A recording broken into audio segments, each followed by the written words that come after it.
Okay, great. Seems to be working fine now. I hope I am properly audible. Let me just increase the input capture. Input capture seems to be fine. Hello, Ishan.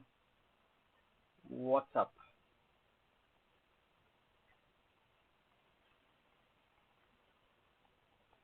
Okay, that seems to be fine.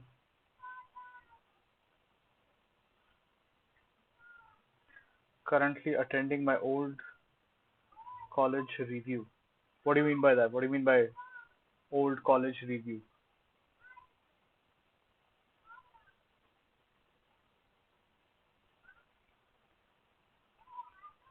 But what is it? I don't know what it is that you're talking about.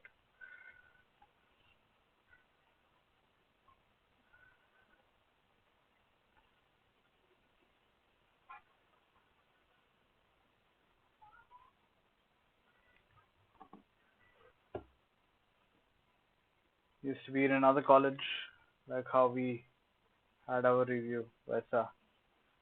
Acha. But then why are you in the review session of that college? I mean, how, not why, maybe you're there to have fun, but how are you in that review session?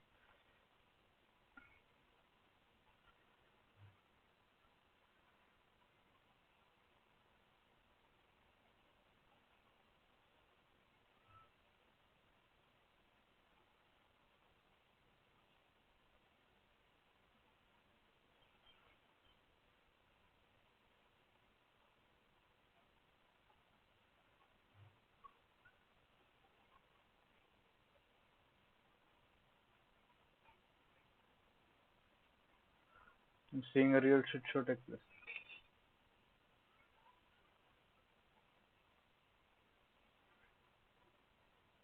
Seeing a comedy show. Why is it like really bad or something? Is that why you're having fun watching it?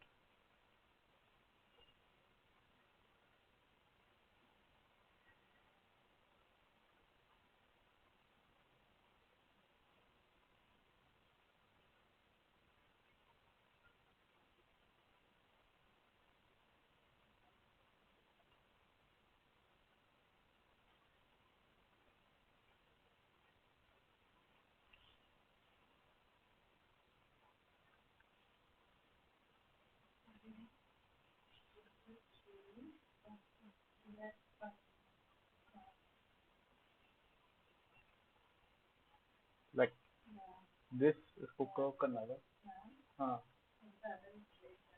हाँ हाँ wait let me just change that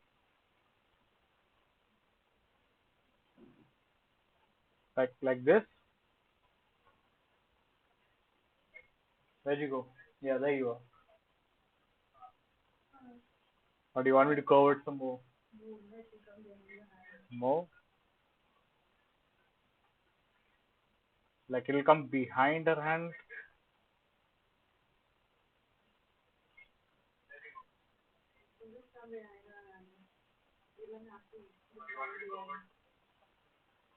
I can hear myself.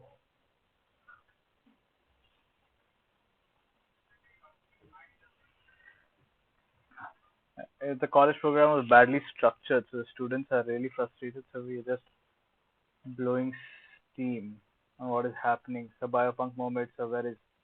So I promised you, and I also said that at the end of last stream that sometime during Mermaid I will definitely make a biopunk mermaid. Right now this is the need of the hour because I got an overwhelming response with my Kuchipudi mermaid, right? So I thought that I should continue with this for now, but definitely sometime during Mermaid, I will be making a biopunk mermaid.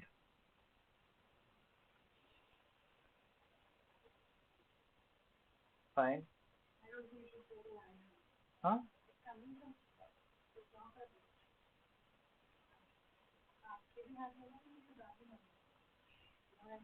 No, I don't quite understand. Are you talking about this? You're talking about this? So if it is over here, तो ऐसा जाएगा ना पीछे की तरफ.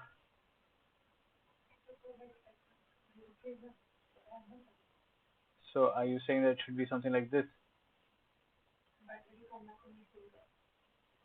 Okay. So basically what you're saying is like this.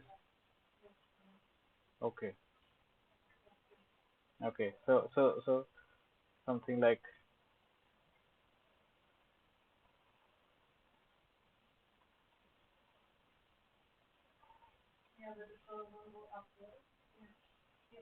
it needs to go upwards, no? Something like this. Okay.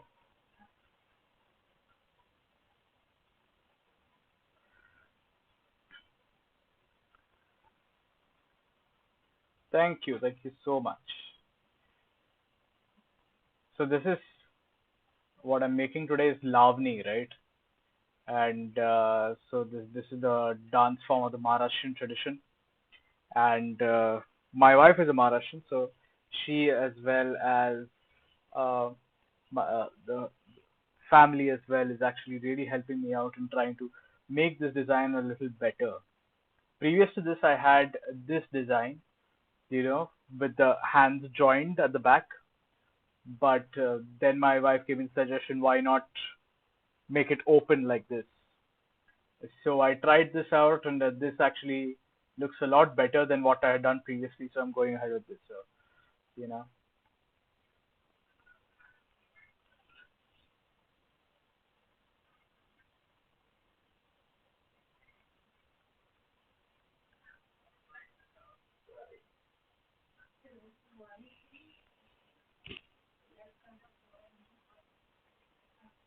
which curve are you talking about? This one, this one, ये वाला. बहुत नीचे आ गया मतलब.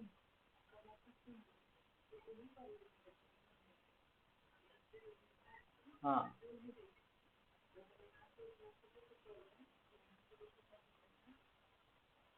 But some of the if you look at the references, for example, wait, I'll show you the reference that I had taken for this. Where did it go?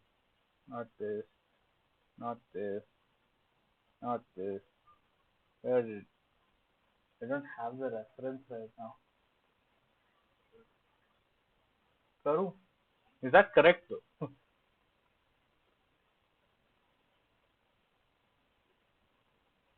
Is it? I don't know. Yeah. Okay. Okay. Anyway, so listening to some ridiculous music. I don't like it at all. Let me just change the music. Um,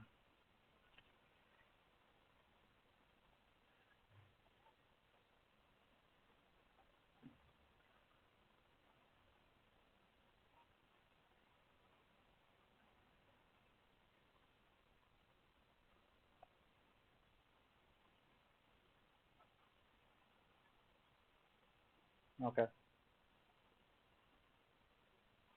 Oh no.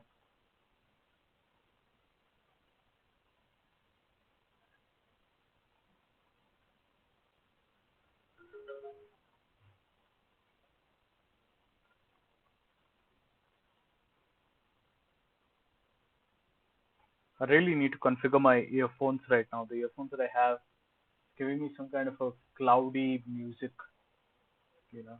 I really need to look into trying to configure my earphones properly. Oh, there's no audio? Oh, okay. You can't hear the music. Oh, okay. This is a default audio. Yeah, can't really.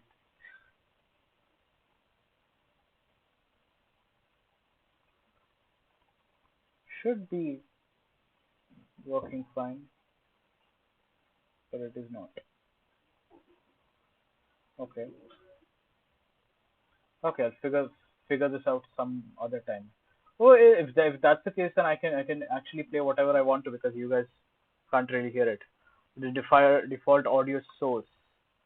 I'll need to check that out. I think the default audio source was working fine previously before I started using my earphones. Now that I have started using my earphones, the default audio source might have changed. But as I said, it's good for me. I can actually listen to whatever it is that I want to listen to, and not think about stream regulations.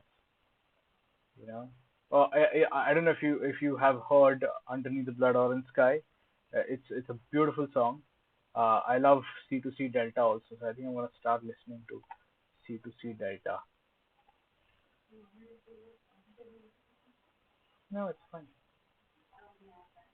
It's fine.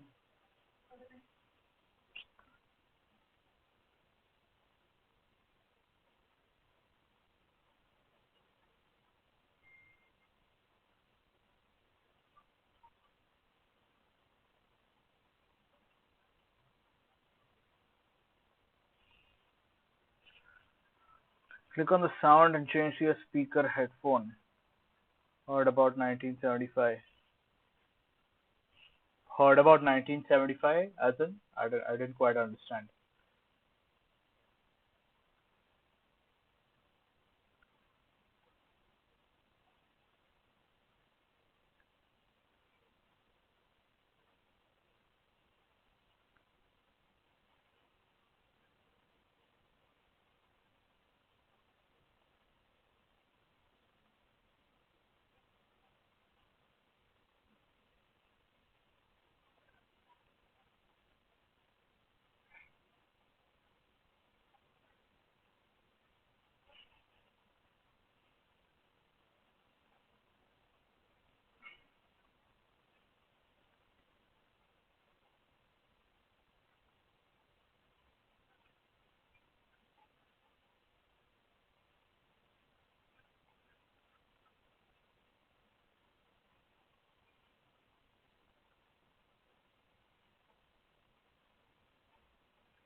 So, I think I'm almost done with the rough stage. I don't want to continue with the rough stage too much. Ahead of this, you know, I think the rough sketch that I have right now has already become quite crowded. I don't want to crowd it any more than this. I think whatever else that I want to make, I'll make it in the final line art stage itself instead of crowding my rough layer.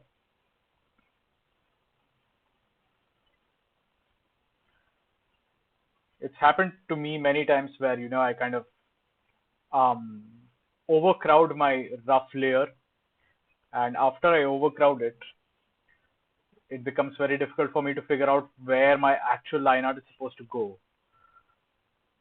You know, so I don't want to repeat that mistake. I've done the mistake so many times. I don't want to repeat that mistake. So I want my rough layer to still have some sense in it, whatever sense I can save in it. I would like to save in it.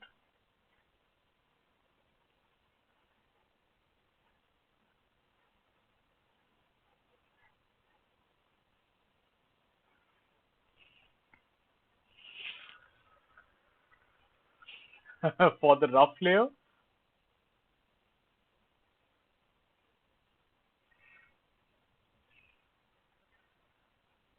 you keep smoothing. No, no, I never keep smoothing.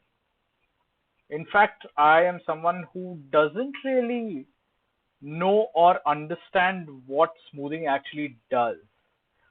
The only time that I actually tried to use smoothing, uh, I think my RAM caught fire or something. I mean, not literally caught fire, but my RAM was like, no, I will not allow you to do that. You know, so because my this thing Photoshop got stuck when I tried to use smoothing, right? So after that one incident of trying to use smoothing and my Photoshop rejecting it, I've never used smoothing. I didn't even try. I don't really know what smoothing actually means. Averages your movement. Oh, like what other softwares do. What are that? Clip Studio Paint? No, not Clip Studio Paint. There was some other software that I used that actually averaged out my movement, averaged out my stroke.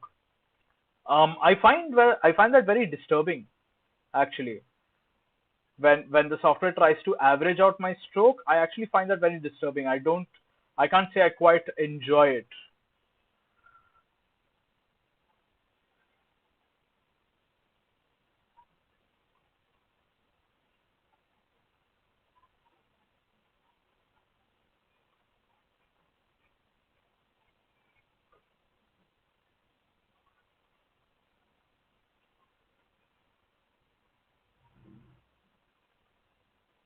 But gives that weight. Yeah, it kind of does give that weight. But I've been using Photoshop now for a good 11 years, and I have been using the tablet for a good 9 years, I would say. I think, yeah, I would say 9 years. So I'm so used to the pressure sensitivity that Photoshop has always had, that now if something averages out my brush movements, then that feels very weird to me.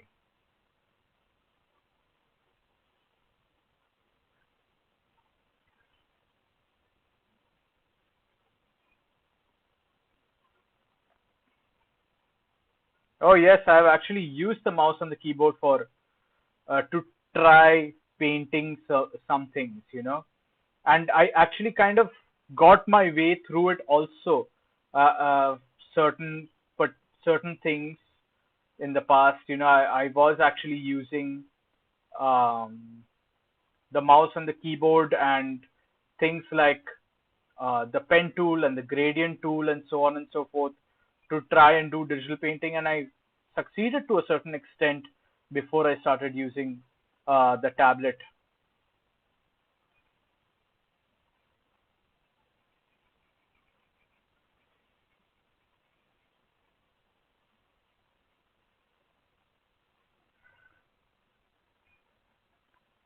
Osu. I've never heard of Osu. What is Osu?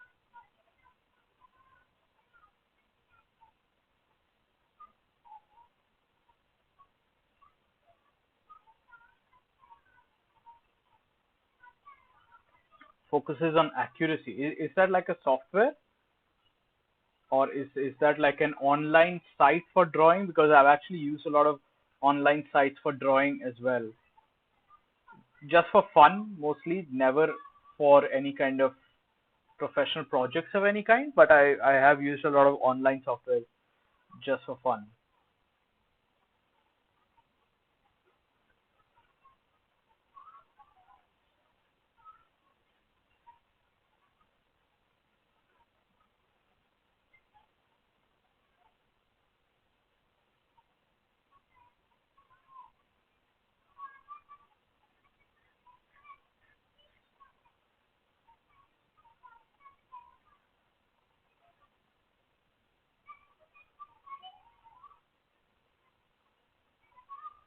Oh, for my Photoshop is lagging again.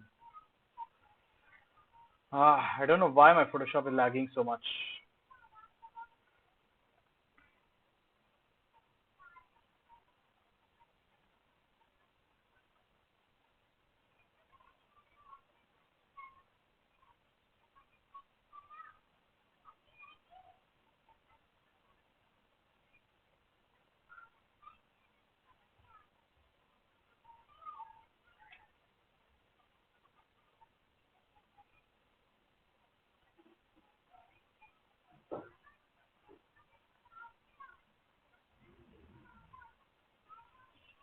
Edit preferences. Okay. Edit preferences. Use dedicated GPU. Where does the dedicated GPU come?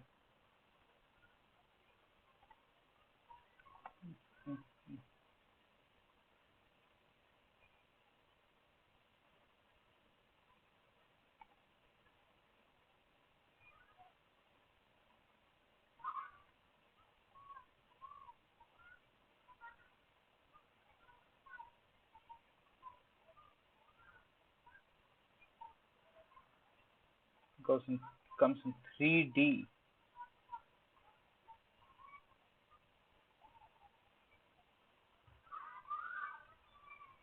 Right.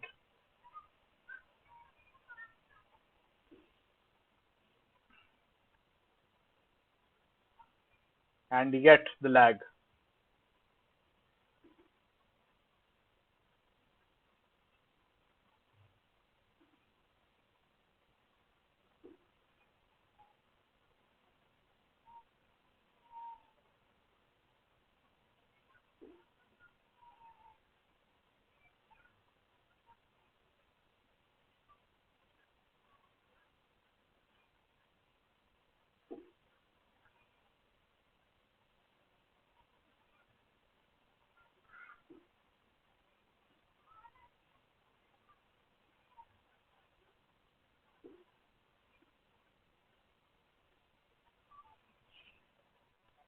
Allow more RAM, I guess. Yeah, that's the only thing that I have left. That's the only choice that I have left, and that is to allow more RAM to be fed into Photoshop. Ishan, what browser do you usually use?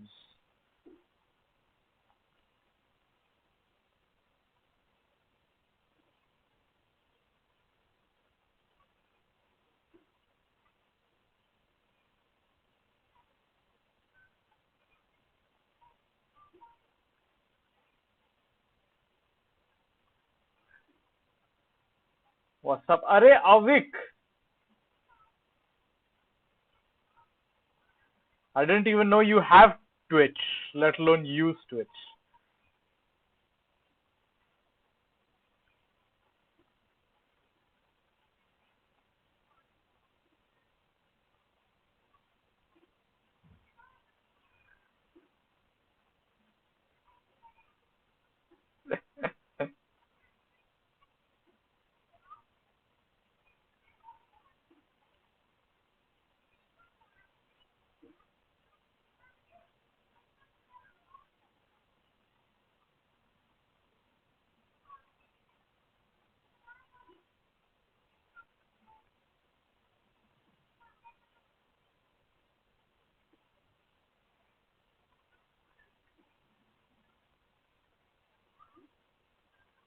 I don't know who else is there in the chat.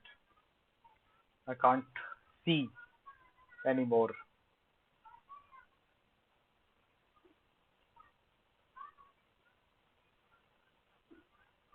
Yes, I think this is a good question to ask Avik sir. Avik sir, what uh, browser do you use?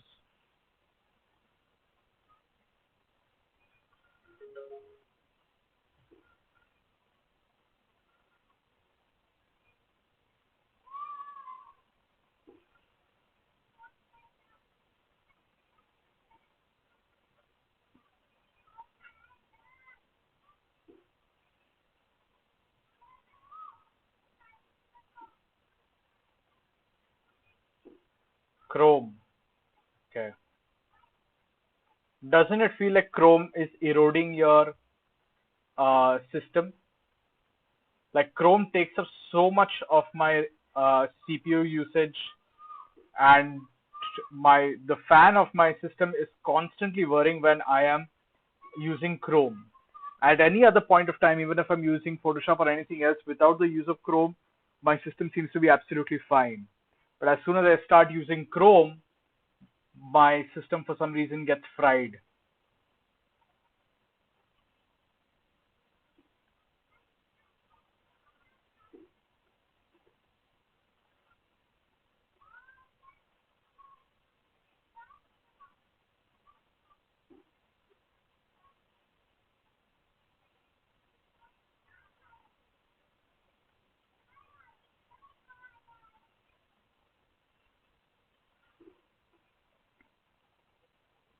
Most browsers are based on Chromium engine.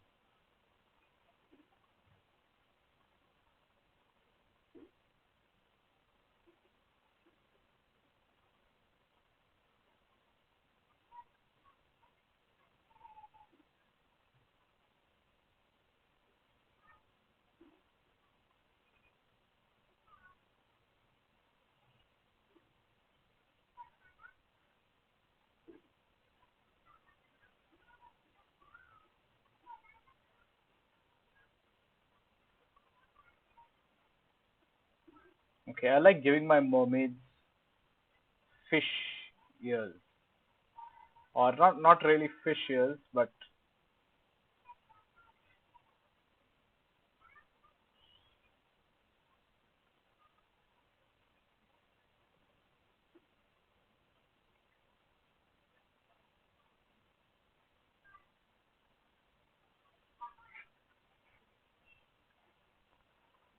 you can use a suckless software from .org which have low footprint on memory. I didn't even know something like that actually existed. That's very interesting. What an odd name. I mean, I understand that they wanted to be literal about it, but what an odd name. I'll definitely give it a shot and see whether it is actually a little forgiving on my system.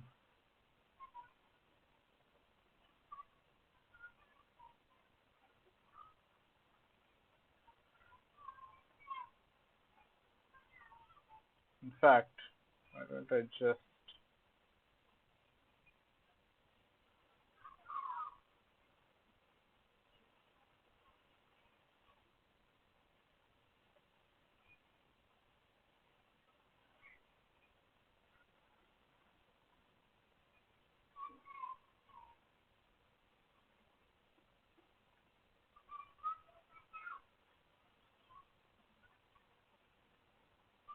I'm not sure why that happens. Ah, okay, cool. So horizontal that,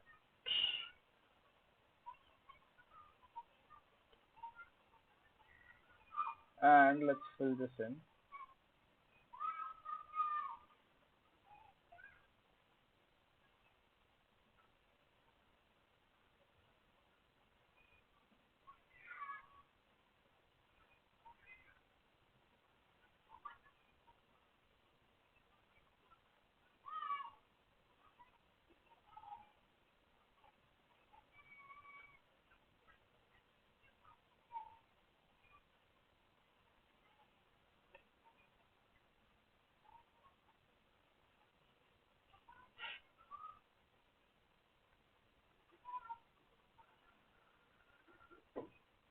Okay, let's move into the Gajra part of it.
Okay, let's do the other ear also.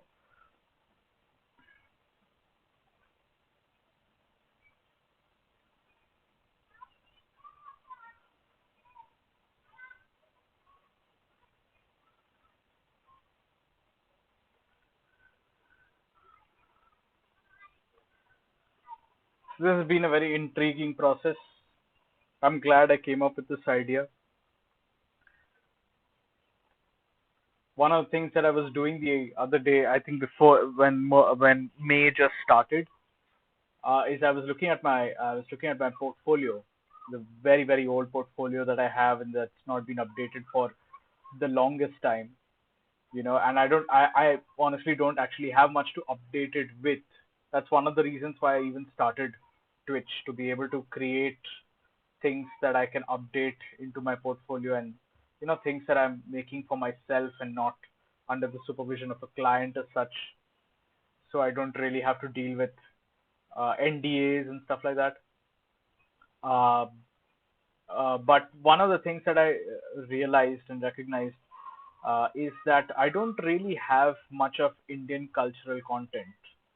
Even though I teach a lot about Indian cultural content, I don't really have anything in my portfolio that suggests that I am in any way whatsoever qualified to teach about Indian cultural content and context.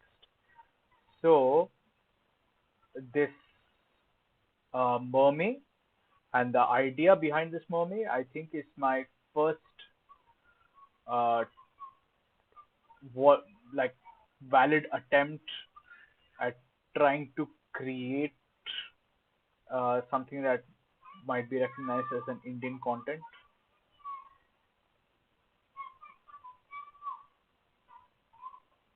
though it is mermaid, so there is a lot of European juxtaposition happening over there. But you get the point.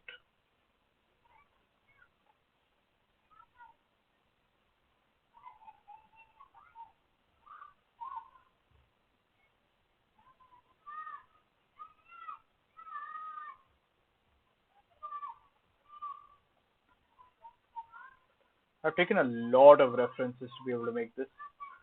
Uh, One very nice reference is this, right? This is a very good reference I felt for the costume that I'm going with. I wanted a green, uh, the green sari. I think it's called the Nawari. My wife had mentioned it to me, but I've forgotten what it's called. I think it is a Nawari, but this entire costume has a very interesting color combination. So I wanted to use it. One more thing is that I'm already done with two designs for mermaid, and both the designs have the mermaids having like cool color for the skin shades. So I wanted to break away from the cool color skin shades and give this one a warm color for the skin shade, and have her clothes having cool colors like greens, mostly greens. So that's the idea that I'm going to try and pursue through this design.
We just figure out the arms just for the gesture, for the sake of gesture. I had made the arms like super straight, but now that I am actually making the proper line art, I should add the idea of masses.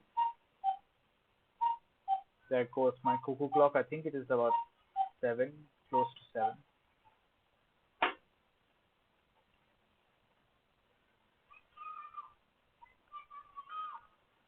Right. I'm not gonna fill in too many patterns as such into this because I don't want the viewers to get caught up in extra amounts of detail, So I want to keep it light to the eyes and easily readable. That's the main thing for it to be easily readable. So I'm not going to add too many details as such, right? Even the jewelry, I'll try to make it um, as simple as possible. I know that there is a lot of intricacy in the kind of jewelry that is worn in these cultural dances, but I'm going to try and simplify them and see what I can do to make it look not too attention consuming.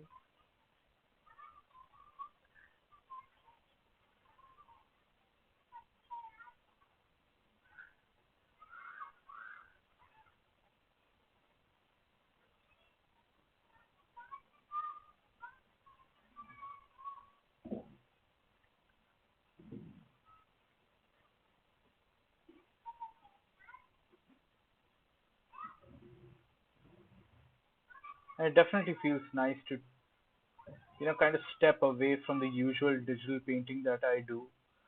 Uh, that sort of digital painting can be quite taxing.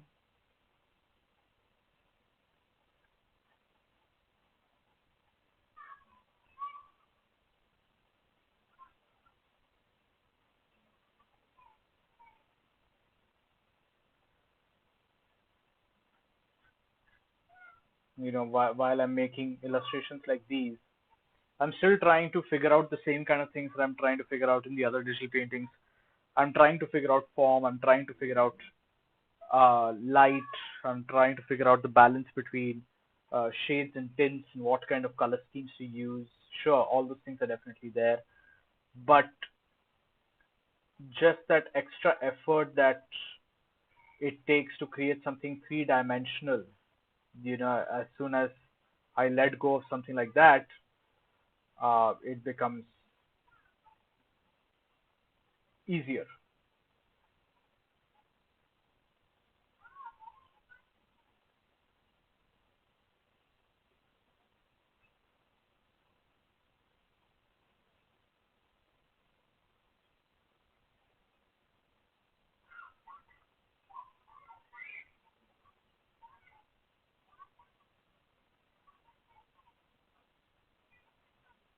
As you can see, that jewelry is nothing like what it is actually supposed to look like.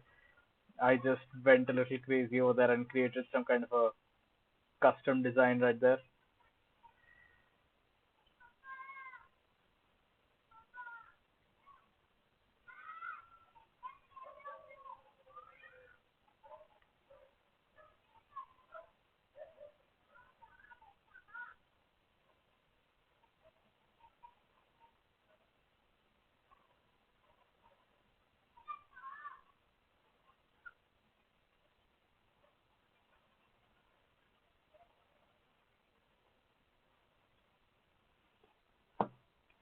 And you guys might have guessed that I'm sitting at a new place today. We got our table sorted out. For so many months it was actually not sorted out. There was a lot of rubbish on the table. So managed to clean all of that up, and now I'm able to sit on this table.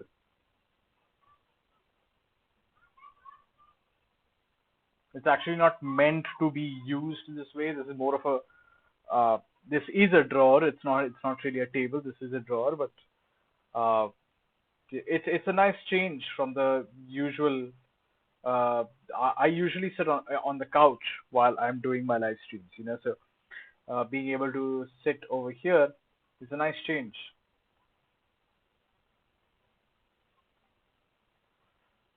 I also have a nice high backed straight chair, and that really helps.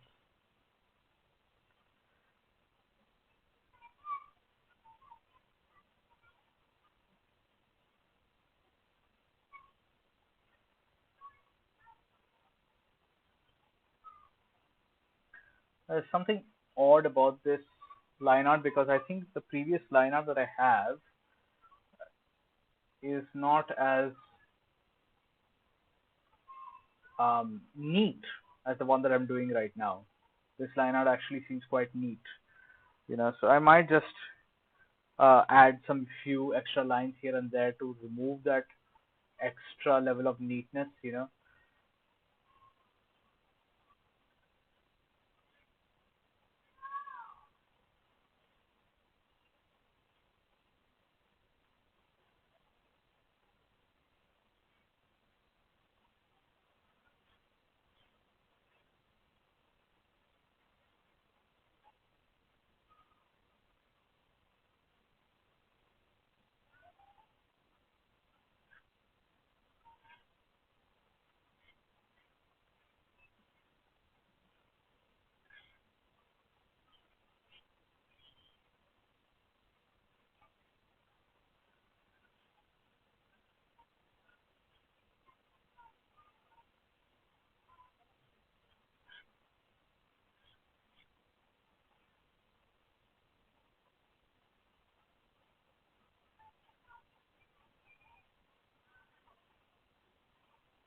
Yeah, okay, that's a little better. I like to have a certain amount of unruliness in the line art. I don't like it to be perfect. One of the things that I really don't enjoy is the line art that's made by pen tools. The pen tool line art is something that just looks so robotic, so I don't quite enjoy that. I don't enjoy looking at it. I don't enjoy making it as such. But I prefer a certain kind of organic feel to come through in the line art that I make, or the line art that I actually like to see.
And before I can move ahead with the rest of the torso, I think I'll need to draw the other arm just to be able to understand better how the how the sari is getting pulled up and how much of the blouse I'll be able to see.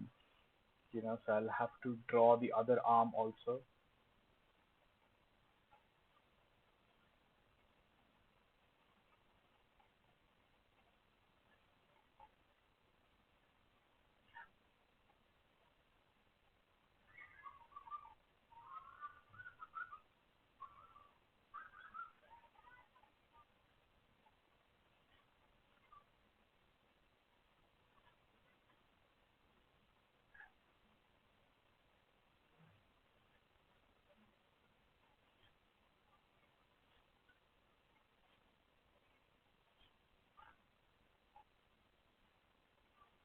I don't know if anyone else does that, but I do that. I keep drawing the line over and over and over again. Control Z, Control Z, Control Z till I get a nice smooth line that actually tries to capture the mask properly as well.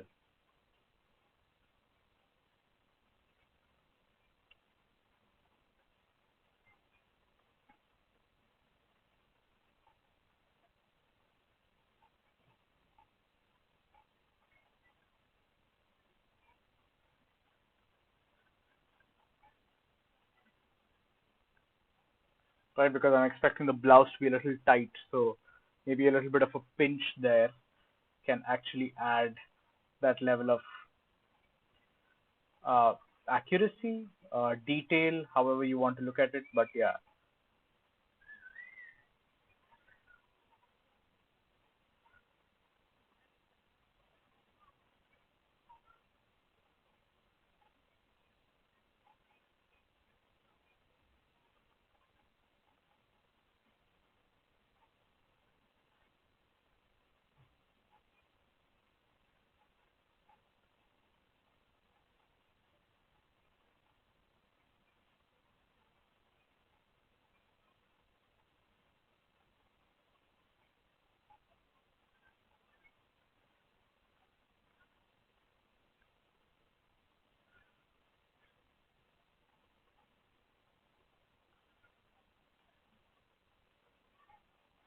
right. So I have something like that for the blouse, for the lower parts. So trying my hand at art these days. What are you making? I would love to see. You're trying your hand at art. I'm painting game type maps with watercolor. Wow, holy shit. That sounds amazing. I have I have never heard of anyone doing something like that with watercolor. Like game type maps with watercolor. I've never heard anyone doing like that. That is so unique. I don't know how I would actually end up how to do that. Amazing. I'm trying my hand at Unreal very very slowly, very very steadily, but I'm trying to understand what the hell it is.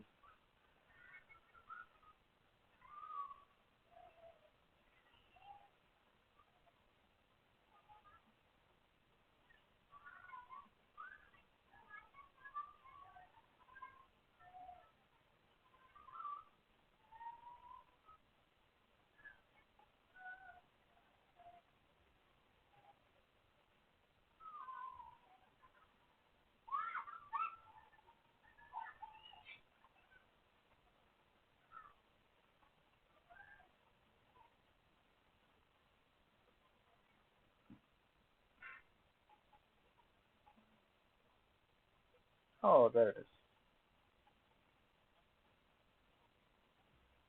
Where is the other reference? There she is actually my main reference point. Uh, this particular image is my main reference point.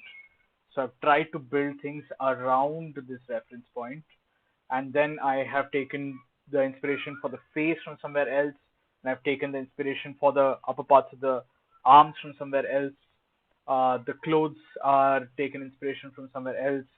The mermaid part of her is taken inspiration from somewhere else. So basically, I've combined possibly seven different references to eventually create the thing that I wanted to create. Pursue pirate treasure maps with coffee as color. X marks the spot of treasure. Ooh, wow. Yes, I know what you're talking about. I think I should be able to create that. But I don't think it's going to be very difficult as such. But yeah, the point is that no one actually comes up with the idea to be able to do that. So it's awesome. I would love to try and do that once. I should do that. I don't know why. Yeah, I know. Using coffee as a base is going to give you that old parchment feel very, very easily.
I love this. I love trying to figure out the drapery of all of this. Lovely. Drapery was actually one of my favorite subjects when I was in college, and also one of those subjects that it took me a lot of time to figure out. I actually don't know why, because now that I understand drapery, I think that that it's such an easy thing to figure out. But when I was trying to figure it out back in college, I was amazed by it, and I was so perplexed by it. You know, uh, didn't understand cloth weight, didn't understand the concept of pinch points and pressure points, did not understand the concept of how loose or how tight a cloth is around a particular given area. Didn't understand any of that. And I don't know why I didn't understand it. I just did not understand it.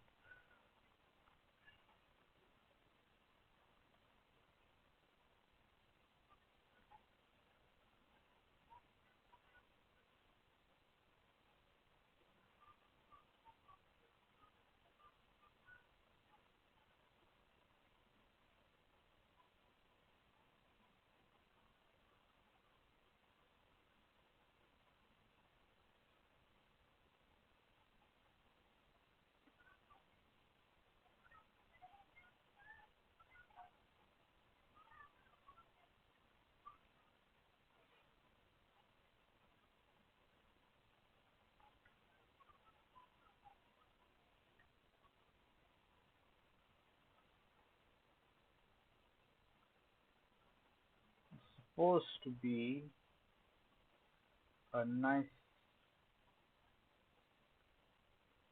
like a golden belt. Doesn't really seem like a belt actually. A belt is usually used to keep the cloth in place or hold up the cloth for that matter. This is too loose to actually be considered a belt. It's more like a golden chain or a golden thread of sorts, you know. And in certain references, I've seen that, for example, in this one, it can be quite thick and it just stays there. And then I've seen other references in which it is actually quite detailed, and that there are it's like a proper ornament. You know, for example, over here, if you see, so it's like it extends outwards, and then as it moves down, it looks like a proper ornament. You know, so I don't mind taking reference from this actually. Take reference from that, and instead of it going up, I don't mind it kind of going downwards. You know, I like I like to take these uh, you know instant design decisions and see how what it looks like and how it goes. Always, it always feels very nice when the decision that you eventually take actually looks good. So I'm gonna take that chance,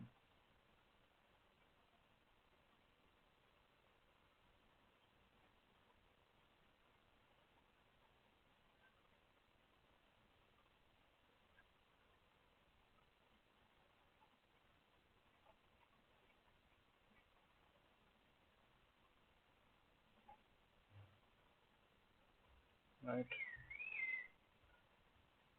I'm gonna take that chance.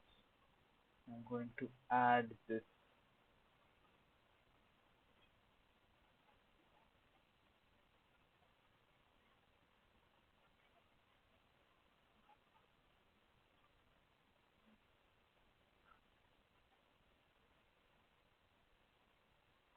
and try and make it look like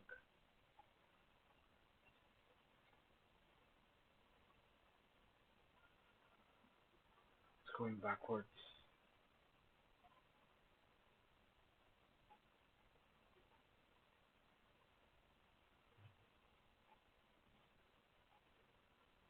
Something like that. Something as simple and something as small like that, just to be able to indicate that it is something there is something over there. You know, I also don't mind if there is, you know, the the sari that is going down, if it could just accumulate a little bit on top of this, you know, so maybe a little bit of a bump here, right? And a bump that is actually cutting through. And if there is a bump on top, then there should be what seems like a pressure point below it, you know. So something that is not too tight, but at the same time, you know that it is just pushing against the cloth, you know, something like this. Um, let's look at drawing the waist. For that, I'll just shift back to this reference that we have over here, you know.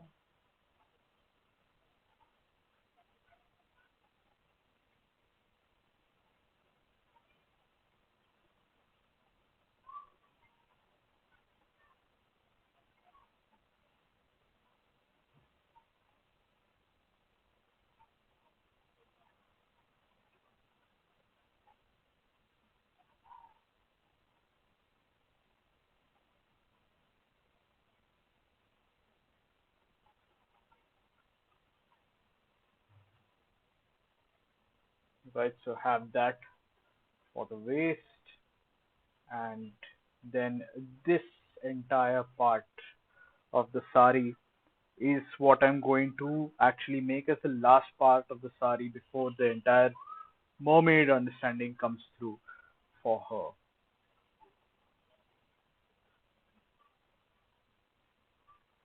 So again, you can see that the folds that are cutting across, they are cutting across because of pressure points. The pressure points are there in front, and the pressure points are there behind, and the folds are basically traveling across the area between the two pressure points, right? So I'm just going to keep that into consideration while I'm making the folds over here also. Okay, and I'm going to keep that bulge because wherever there are folds, it's basically a kind of like what you would call a high intensity area, right? So for that, for it to be a high intensity area, you want it to look tight and not loose.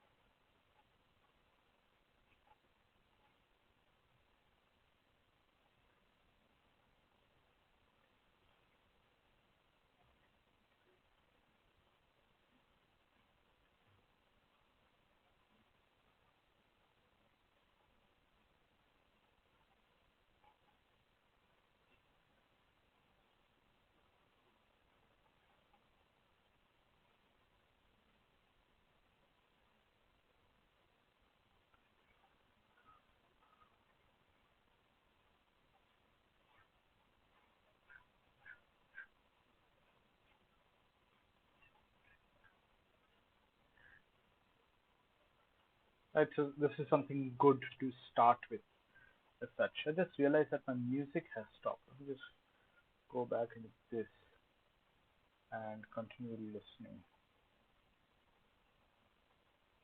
to the music. Okay, this is the entire concert that's going on. Oh, no wonder. No wonder I've been listening to. There's so much of Woodkid going on in the background.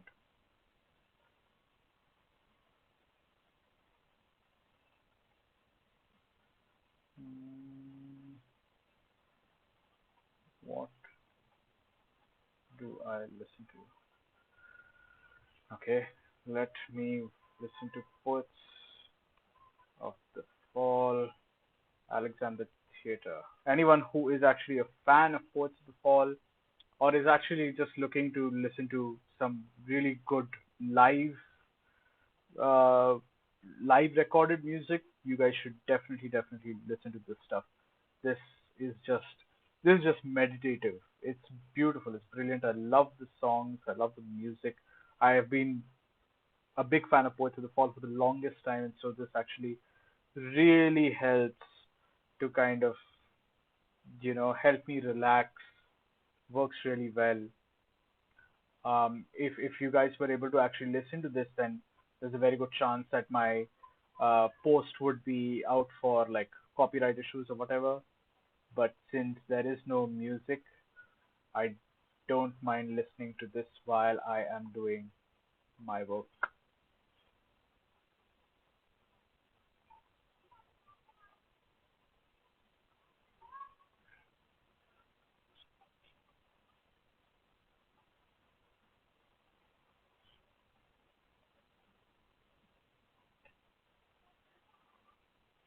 Okay, let me just work a little bit more on these pressure points, kind of exaggerate it a little bit.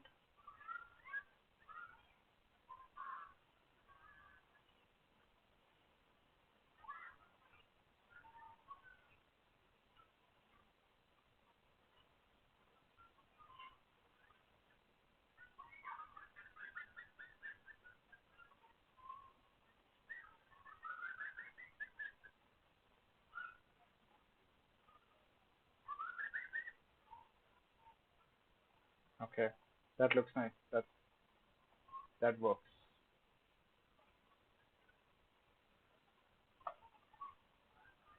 Cool.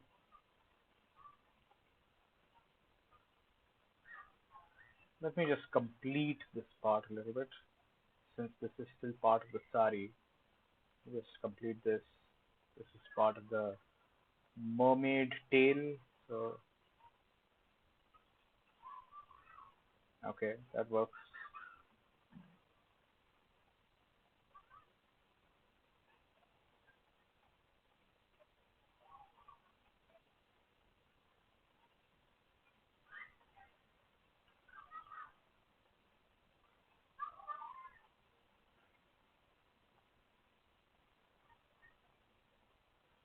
Cool. Okay, not bad. Okay, let me complete the top half first before jumping into the bottom half. The bottom half is going to take a lot of time because it's going to be drifting lines, drifting strokes. Whereas the top part is going to be more concentrated concrete strokes. So let me just complete that part first before moving into the bottom part. Let me switch up this and switch this back on. I'm definitely going to require some references for the hand, and this is the best reference that I'm going to get. I for the people who don't know about this, or who are new to the stream, or are not my students for that matter, uh, I am horrible at drawing hands. So uh, that's something that I always require um, references for.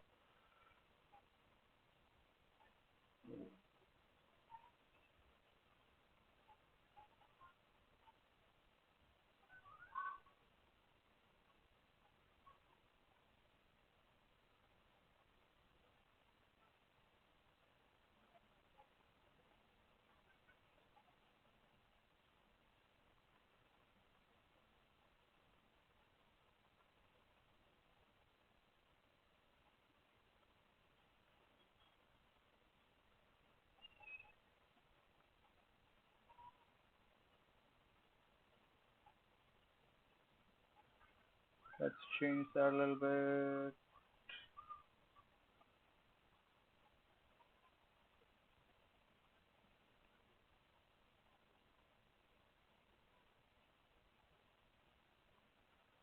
And oh, drew it on the wrong layer.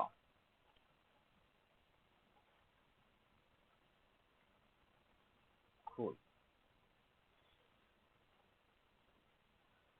It's always a good idea to sometimes switch off your reference materials, switch off your um, rough sketch thumbnails and all of that to get a clear perspective of what your drawing actually looks like.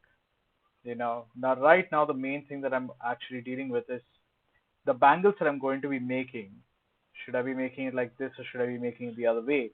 And considering that we already look like we are actually looking up at her, I'm going to kind of mold it in such a way so that I'm looking up at the bangles, not down.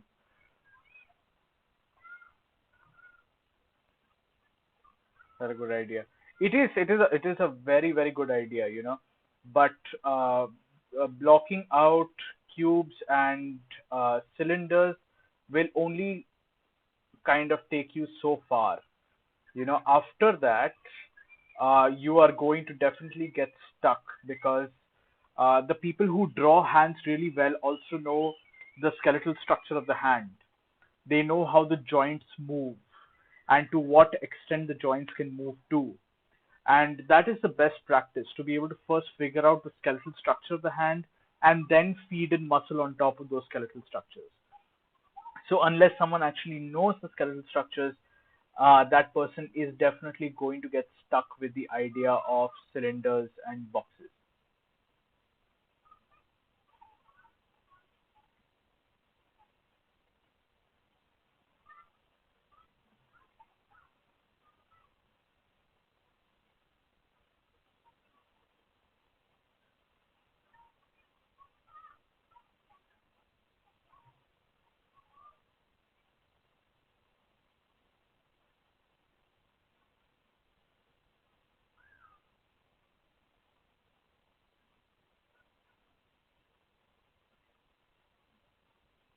I'm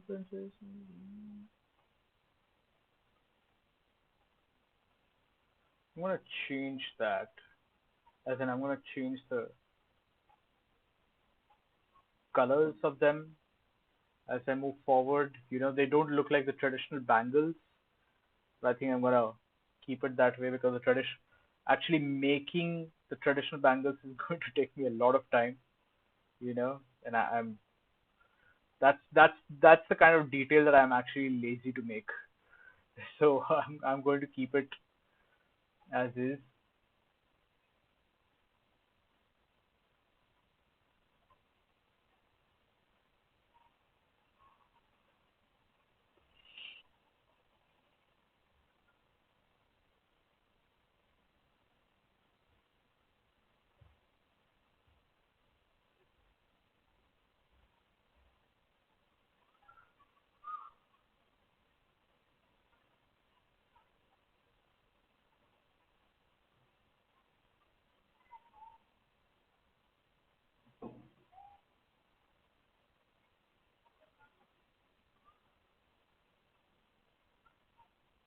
Going to have to change the height of where the sari starts from because I need to accommodate the other fingers. So I'm going to start it a little higher than what is there in the rough drawing right now, and also move into trying to create the bangles.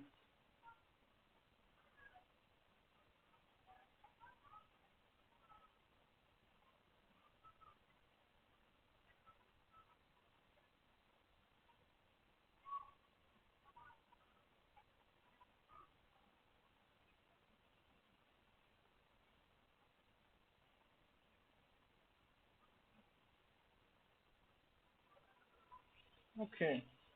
Uh,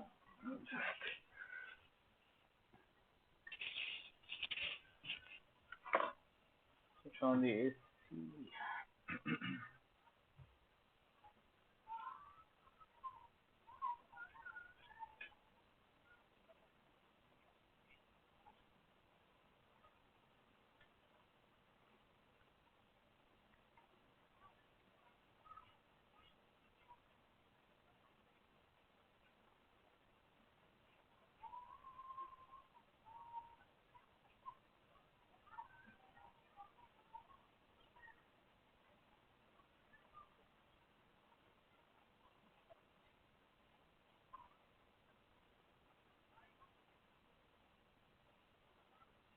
Okay.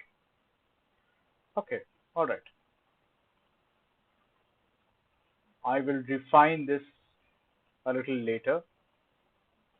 As you can see, I when I'm drawing a particular subject, I have a little bit of a, if you would say, an ADHD kind of a thing because I keep jumping from place to place, especially when I'm also coloring. I'm constantly jumping from one part of the design to another part of the design to another part of the design. So I have a little bit of an ADHD.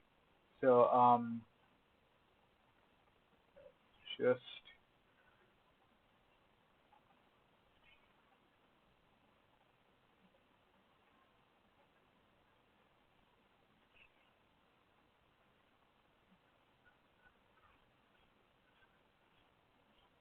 so basically to keep it kind of straight, not entirely straight. That is why I'm also kind of moving my brush along. As I said, I don't quite like extremely straight lines in my design. I like my designs to look a little organic, you know. So, for example, right now, this line that I've just drawn looks very straight, like looks too straight. Like she just held it so tight that it's looking, the cloth is just pulled, you know. So I don't want that. I'm just going to do a whole bunch of, you know, control Z's, just, you know, just erase it. So I'm just going to erase this line.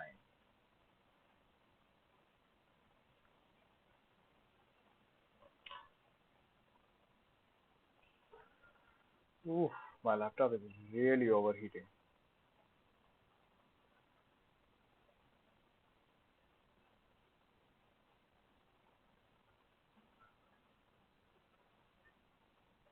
Let's try this again. And I just want to give it just a little bit of a curve.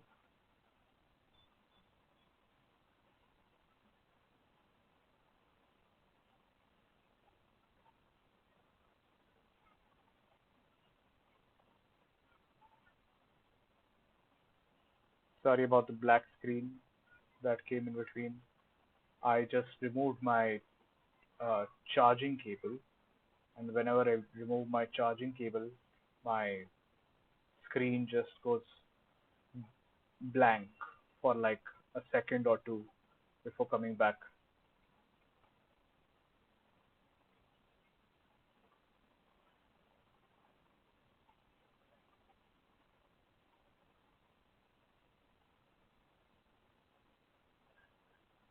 Right. So now you can see that it's actually curving just a little bit. It's not like it's held tight between the two fingers. So I don't want that kind of a feeling to come through. So I'm just going to keep it like that.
Okay.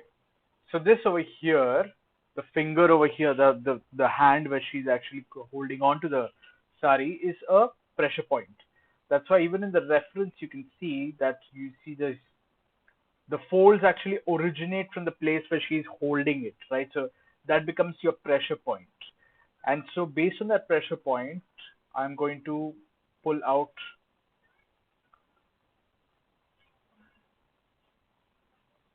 you know, some long folds, nothing too minute or anything like that, just some long folds that actually comes through from there. Okay, I haven't made the top part of the shoulder where the sari is basically moving outwards or moving behind rather.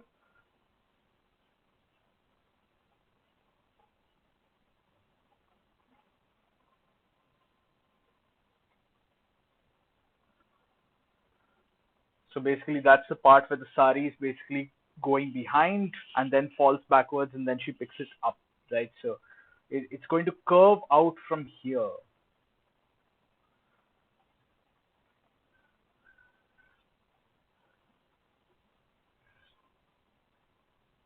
I'm going to have to change the direction of the canvas to be able to better make this.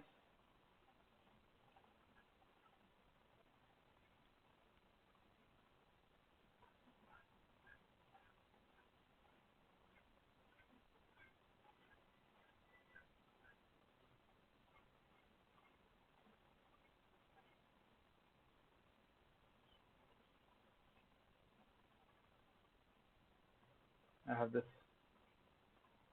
nice rounded thing. Now this is something that is a little odd. Uh, so in design, we always say that lines should never actually go in tangents because tangents create a lot of confusion and also it does not look good aesthetically, right? So I'm just going to start this line a little ahead, maybe somewhere from here.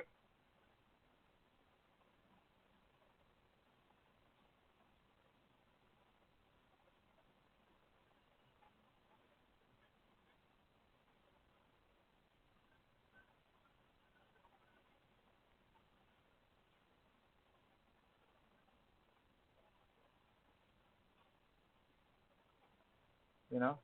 So it actually comes out with something like this. And on the other side also, I'm going to allow it to not bend so much, maybe start off somewhere from here. It's something that was pointed out by my wife, that is if it's actually coming down from the shoulder, then it should not be coming down from so deep from the waist, which actually makes sense. It should be coming up from somewhere a little higher than that. So again, I'm just going to rotate my canvas, maybe start it from somewhere over here.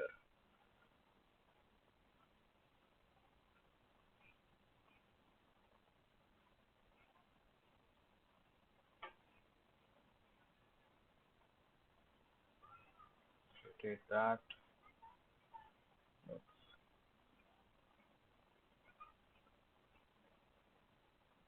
bring it up a little better.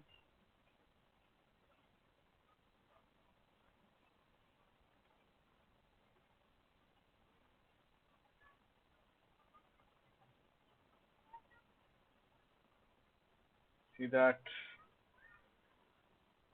Great. Okay, not bad. Something I can work with.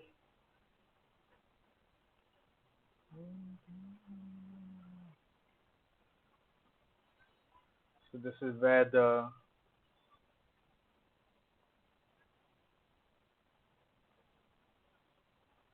this is supposed to finish. And this is also a pressure point. So from here also I'm going to pull out some more.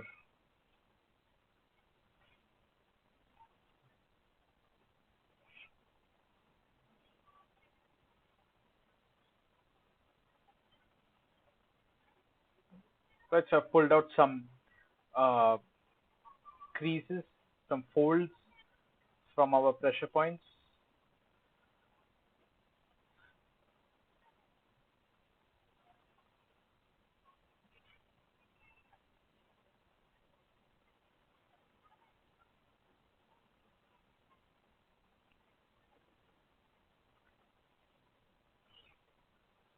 And also pull something like this.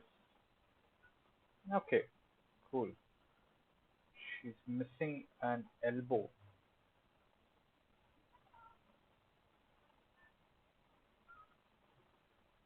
Just put an elbow. Just get done with these bangles.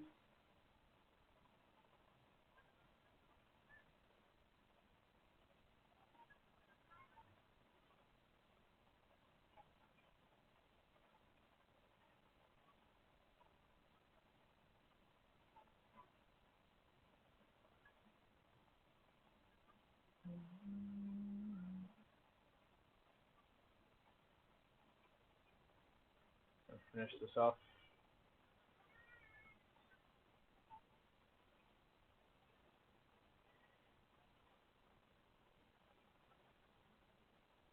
Right. And we are pretty much done with the top part of the design. Now to move into, as I said, the bottom part, which is the mermaid part of the design, which is going to have a lot more fluid lines and so on and so forth.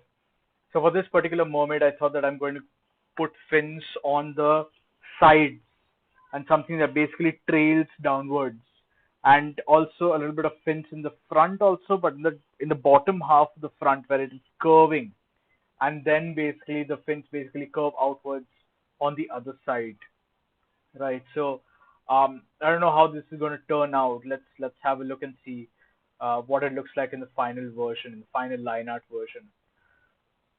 I'm going to start off with the side fins first.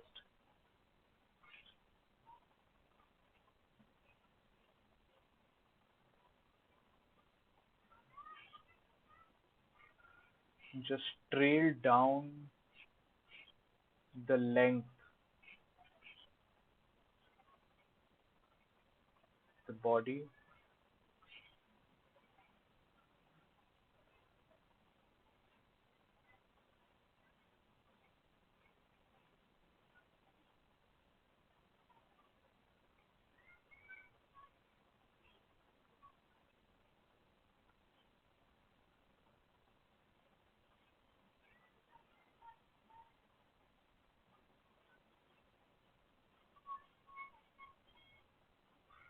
Still need to decide on a background for this uh, particular Lavani design as well.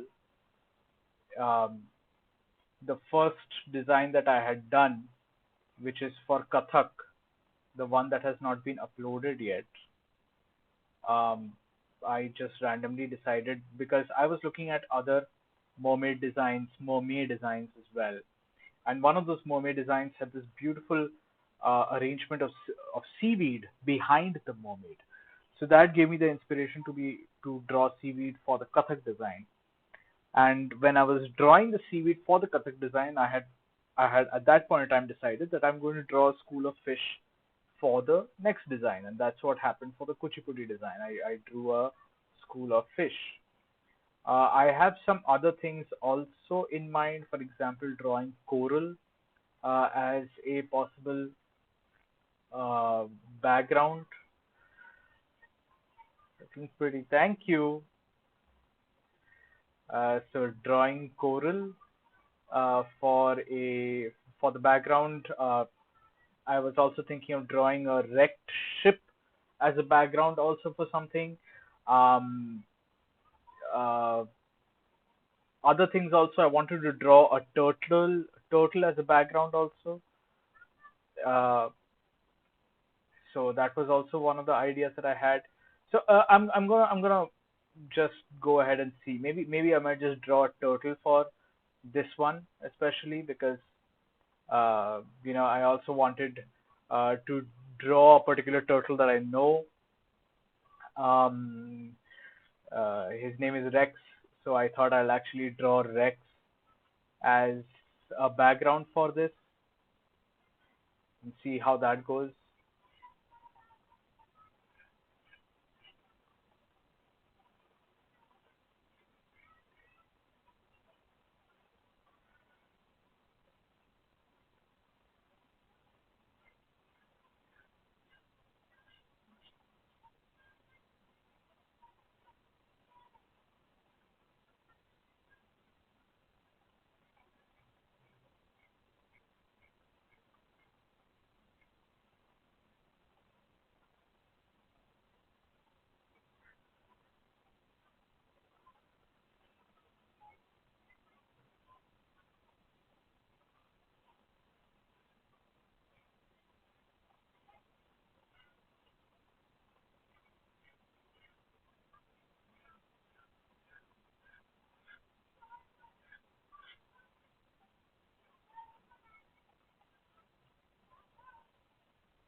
Okay, not bad. Maybe I'm going to draw maybe kind of like a maybe like layers to that fin because over here I saw that there are that something like that looks like layers, and that looks very interesting to me. So maybe like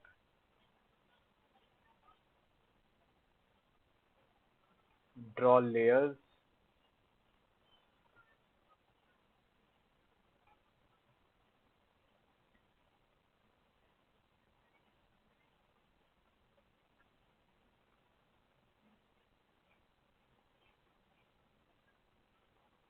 you know. And since they are layers, I don't want them to look like perfect layers, you know, because these layers, basically, what I'm drawing are like um, flaps of wing, of not wings, sorry, flaps of fins.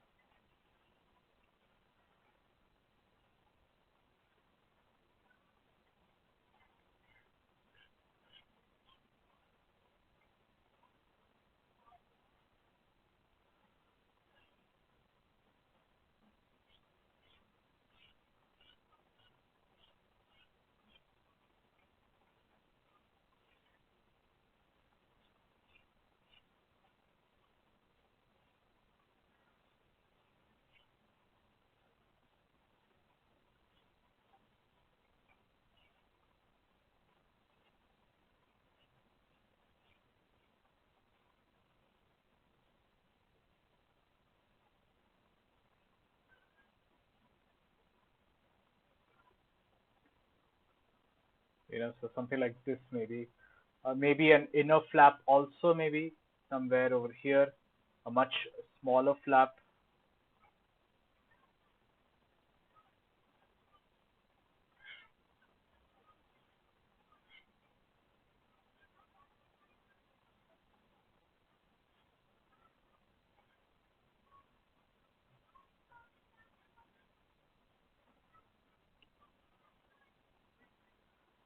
Mm,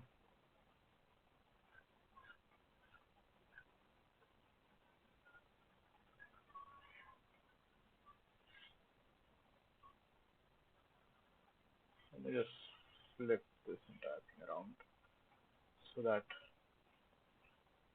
my movement of my wrist is not restricted.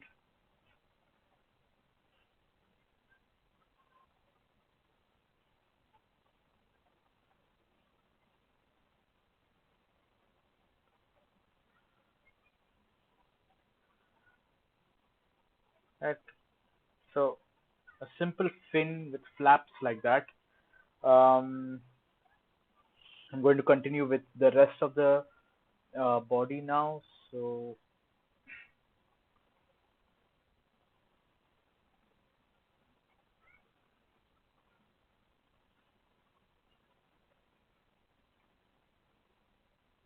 so making this the mermaid part of it was actually quite challenging because I've already drawn two mermaids, and I find my mind constantly thinking about just those designs, thus making my mermaid designs look quite restrictive in nature. I mean, the first sketch that I had made, the first rough sketch that I made for this, the mermaid part looked almost identical to the other mermaids that I've already created.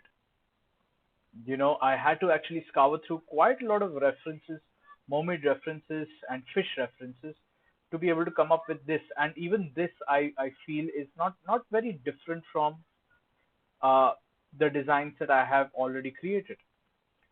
So that block actually presents itself in an overwhelming way. So I'm going to really have to look at a lot of other designs, and I'm also thinking of also shifting away from the idea of just making fishes as base for these mermaids. Maybe I came across a lot of designs that used other aquatic animals as bases, So under the pretext of them being mermaids, I saw designers creating part human, part crabs as a mermaid design, part human, part eel as a mermaid design. Though I think the part human, part eel kind of actually comes into play in my Kathak design, because the Kathak mermaid actually looks kind of reptilian in nature. Uh, but yeah, a lot of people have been doing that. They have been using other aquatic creatures as mermaid designs. I saw someone using sharks as an extension of a mermaid design. I'm not entirely sure if I can actually do that in my mermaid designs because a shark is a very, very aggressive uh, creature, and I am actually dealing with very delicate, uh, delicate subjects. So I don't really know how I can incorporate a shark as such. Maybe I could incorporate sharks um, in the background for some, or if I can actually find a kind of a cultural dance that has a very warriorish impact, then maybe I will use sharks as an extension.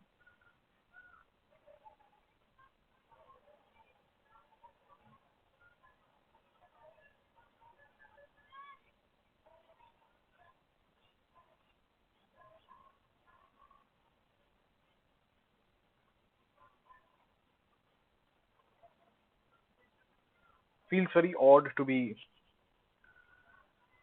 listening to music and doing this, listening to music and talking and doing this, because my usual ritual is to be able to is to be listening to my podcast while I'm doing this.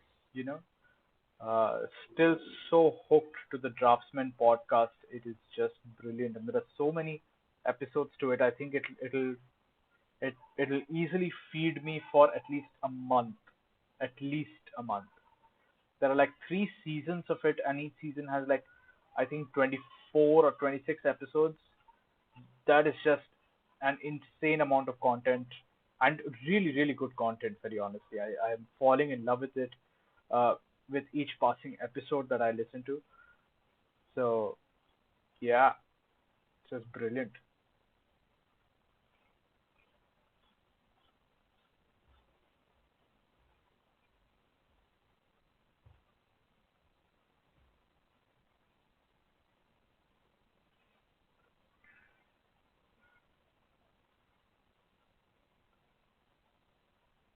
Okay, let me make these fins as well.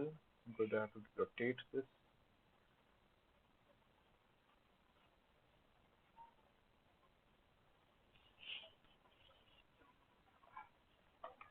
Oh,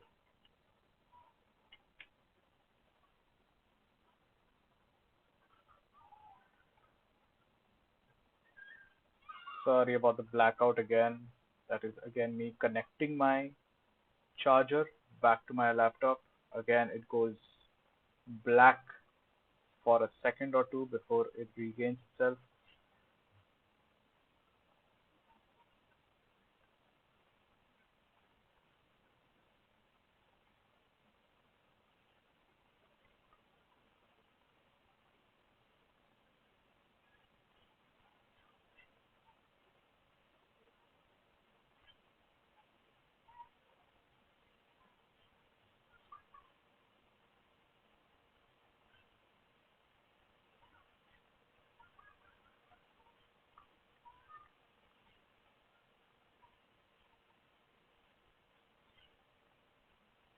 Just finish this, and I think I'll do the same thing that I did for the previous one. I'm going to add maybe a single set of flap.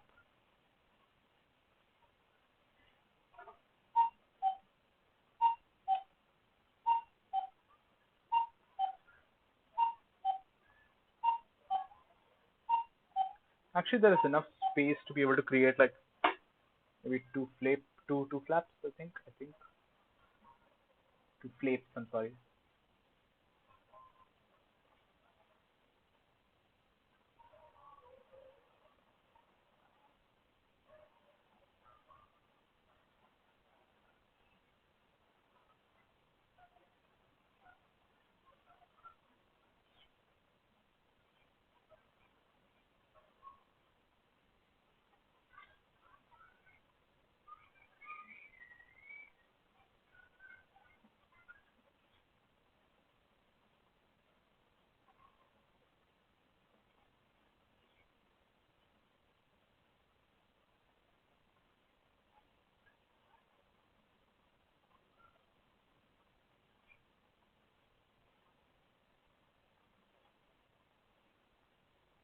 Add those extra flaps.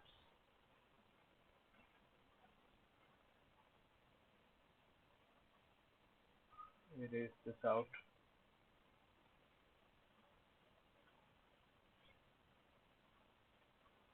And let this third flap just sink in.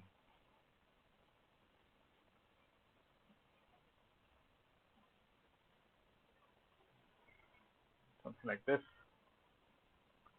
Right? Refer back to my previous sketch.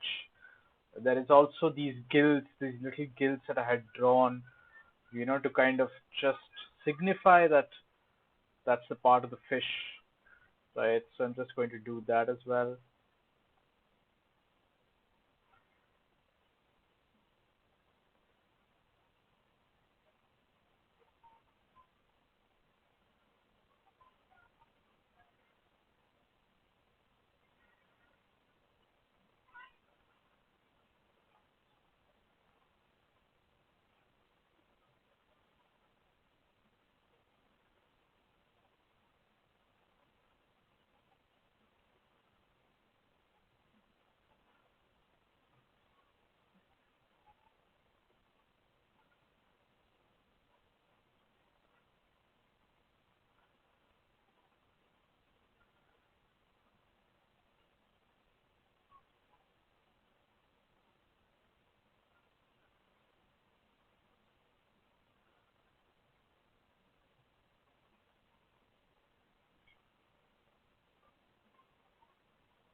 To have something like that. Maybe that's a little too much. Maybe I could just remove it in certain parts.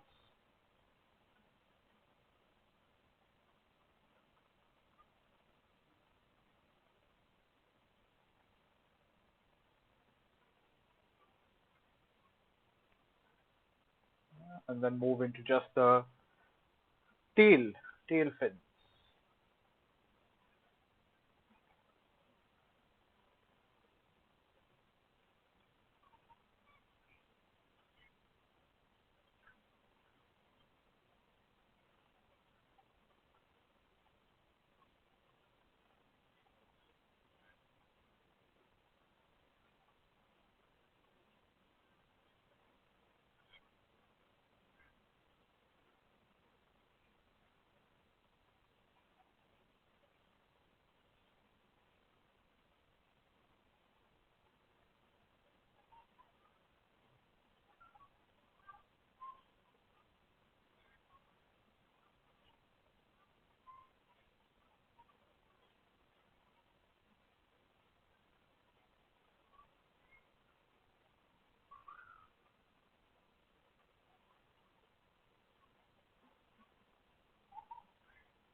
So these tail fins that I'm making right now is not like the previous tail fins that I had made for the Kuchipudi one. The Kuchipudi tail fins that I was thinking of was actually very, they were you know soft skin basically, enough to just be able to propel yourself. These kind of fins are actually kind of the fins that I'm making over here are actually flapping fins, right? So the flapping fins is going to be a lot more thick. They're not just like skin. Uh, they are muscles. They have this muscle that I'm trying to build over here. So previously, what they were called is kind of like lettuce fins, right? But these are not really lettuce fins. These are more mass-oriented fins that I'm creating for this particular design.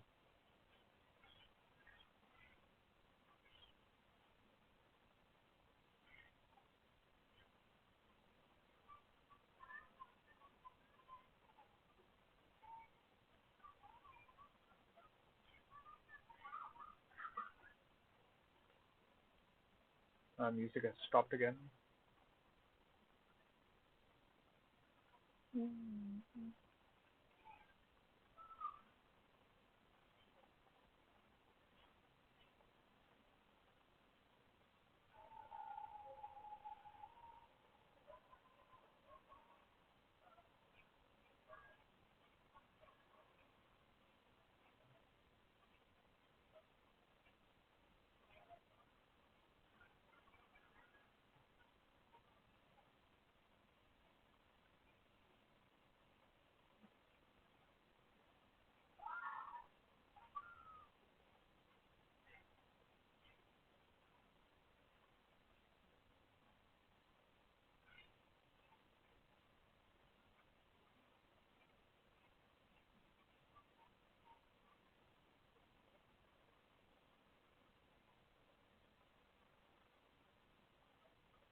Again, just switching off the visibility of my rough layer to get a better perspective of what my final design actually looks like.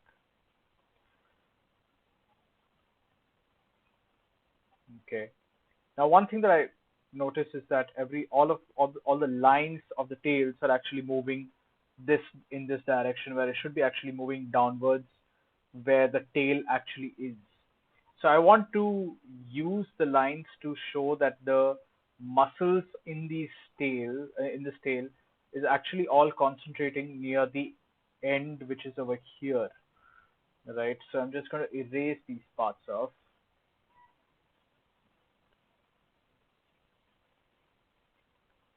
right? Erase all of this,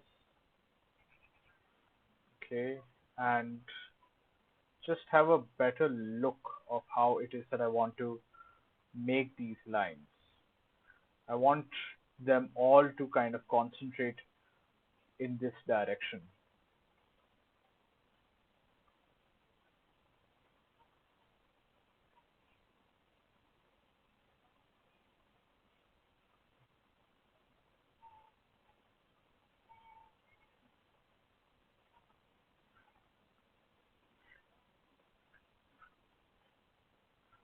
Right? So it all looks like it's actually moving downwards like this. And I don't mind this to be the one end of the tail, this line to be one end of the tail. So this is hollow over here. There is nothing going through over there, right? Similarly, the lower part of the tail also, I want everything to be concentrating in this direction.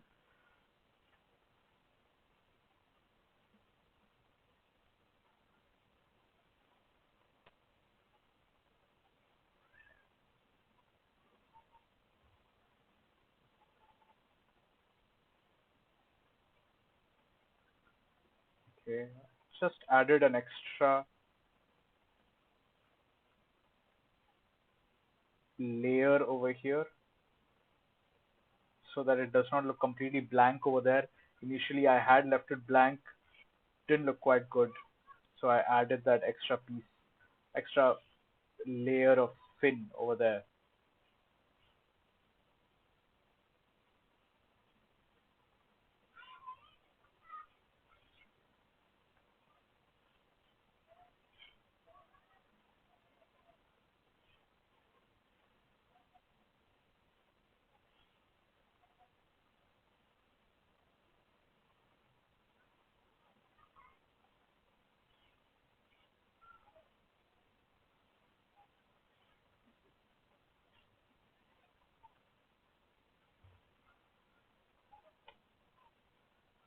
Right, that's one layer. This is the second layer over here, and a third layer behind.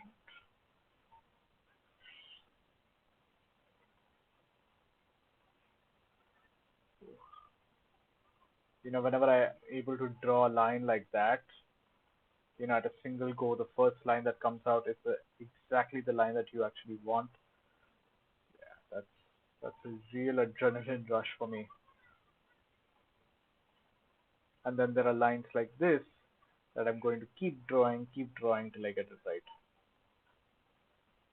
Because the angle of this line is just is very different, right? So I need to scribble out the line properly to be able to get what I want.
So I'm treating the fin a lot like what I was talking to you guys about cloth.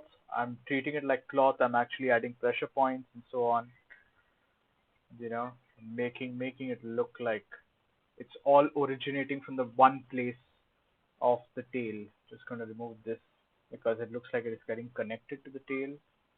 Hi, thank you, Momo.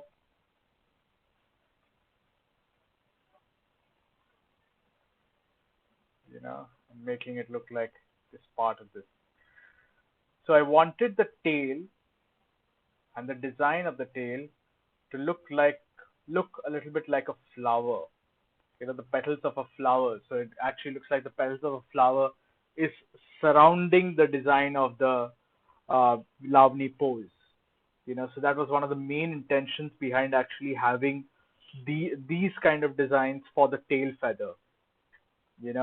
Even these uh, side fins also, I wanted it to look like layers of petals that are originating from her. So that was the main intention behind doing this. Okay, and I think with this, no, actually, I still have the fingers left. Uh,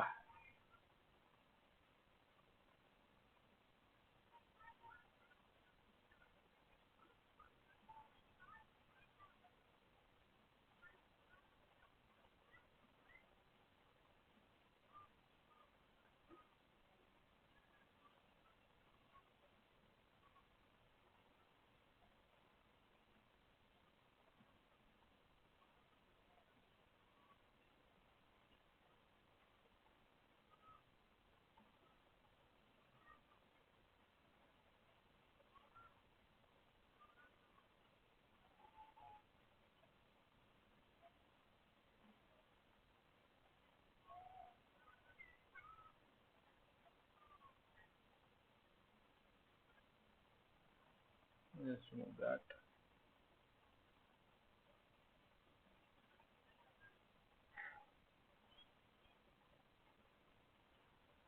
Wow.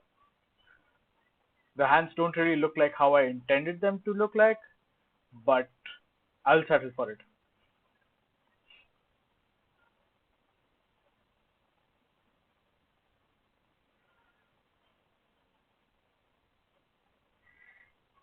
Okay, so I think with this I can say that I can call this line art kind of final and kind of looks like what it is that I wanted, right?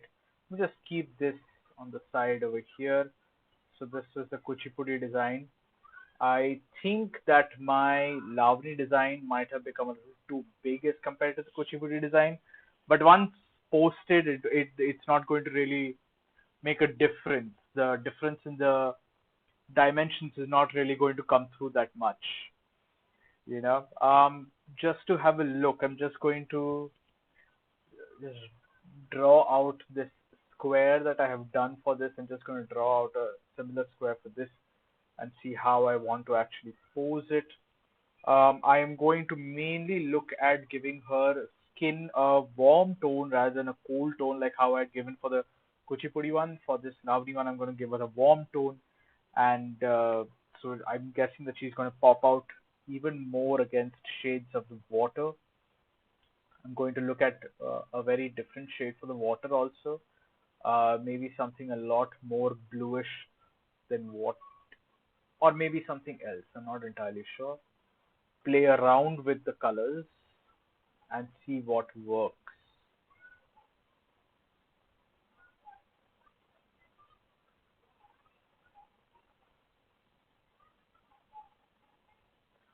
Maybe I'll look at more greenish waters this time. Rather than bluish waters, I'm going to look at more greenish waters this time and see what kind of difference that makes, you know? So some waters like this,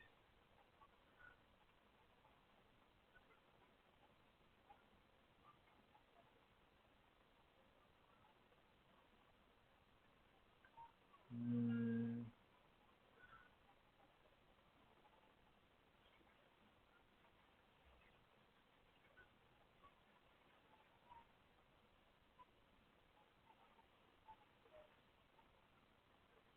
something like this.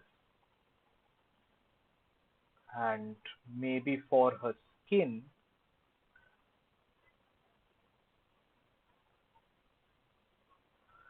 maybe look at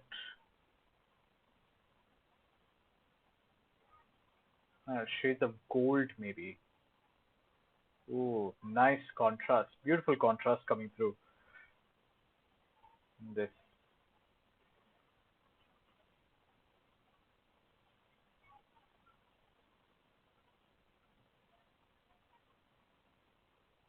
Lovely, beautiful. And with this, I will just put in shades of green for the sari, reds for the blouse, and so on. Yeah, that should actually make sense. Okay. You know what? I'll actually just finish this entire thing. I'm going to fixate on this color and just fill this entire thing up. This is going to take some amount of time, but as soon as I'm done with just the flat fill in, uh, that will be the last part of this stream.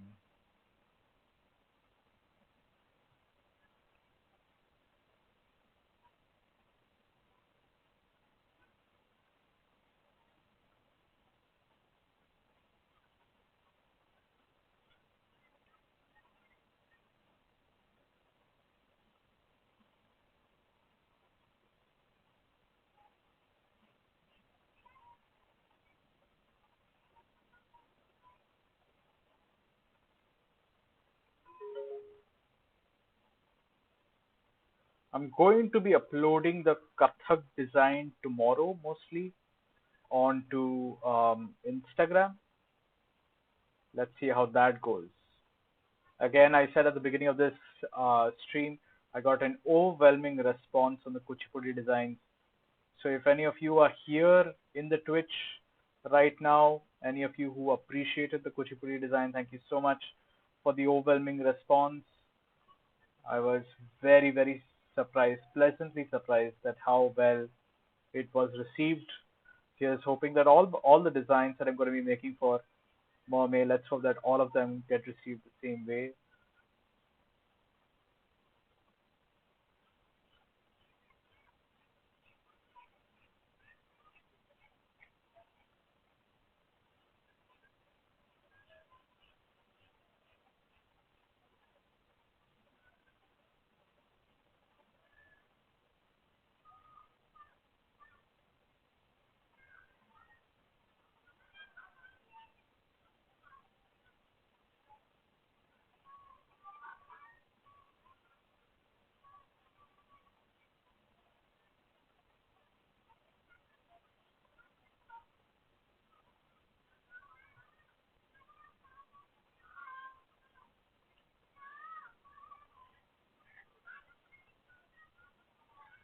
Okay.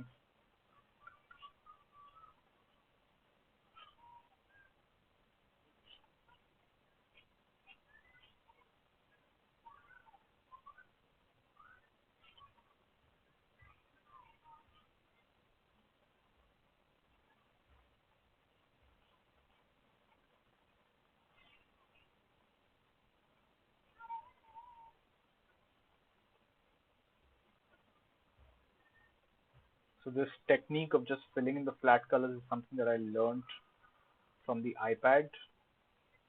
I knew that this thing also existed in Photoshop, but for some reason I never used this technique before, which is the paint bucket technique, right?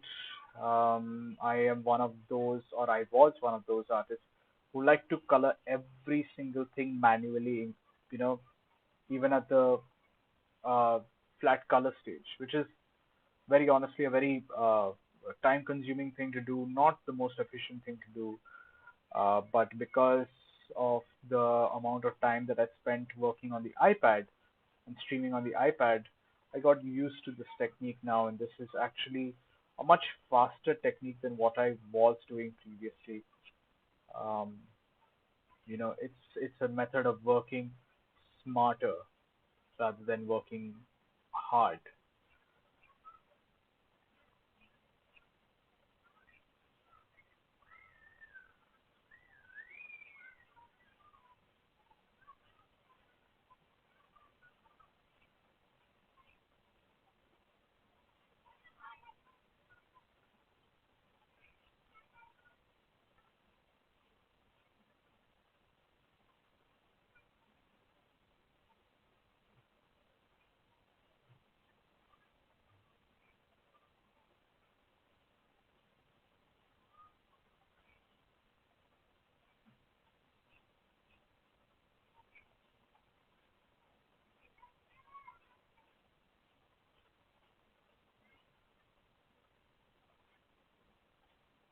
right?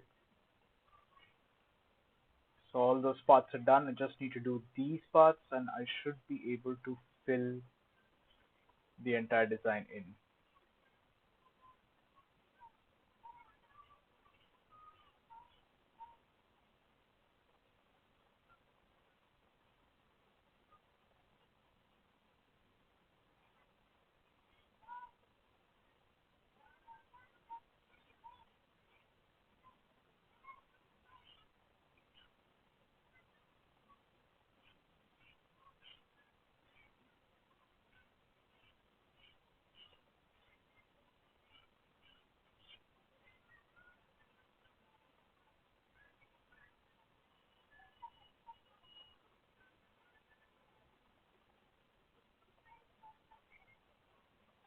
Let's change that angle.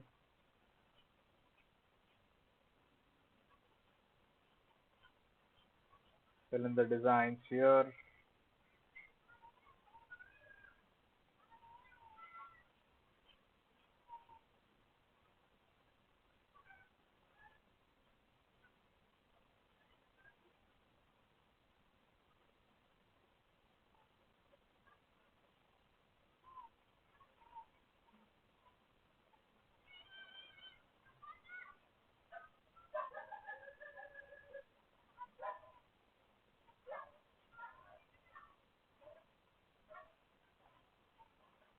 Last part, I think, almost there. Filling in the colors in these little detailed areas is something that can become a little time consuming.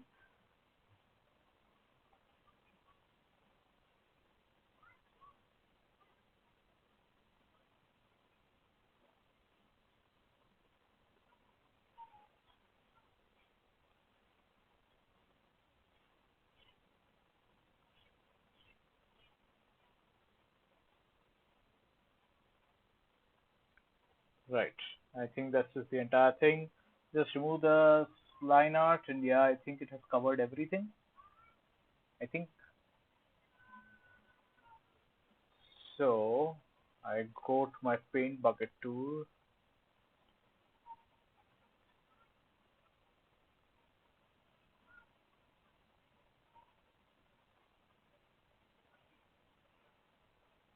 Right. Just fill out some of these little holes that we have here and there. You see these? Fill these areas out.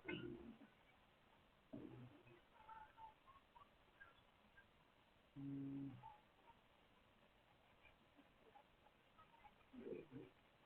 we just switch off this back layer and then try it again. I think it has covered everything. Yeah, I think it has covered everything. So coloring this should not be that big a deal. This is the environment that we have for this. Okay, great. I think I made some good progress and I can actually move into coloring this, but that will be for a later time, right? So if I were to actually shrink down the canvas to the composition that I actually want it in, it is going to look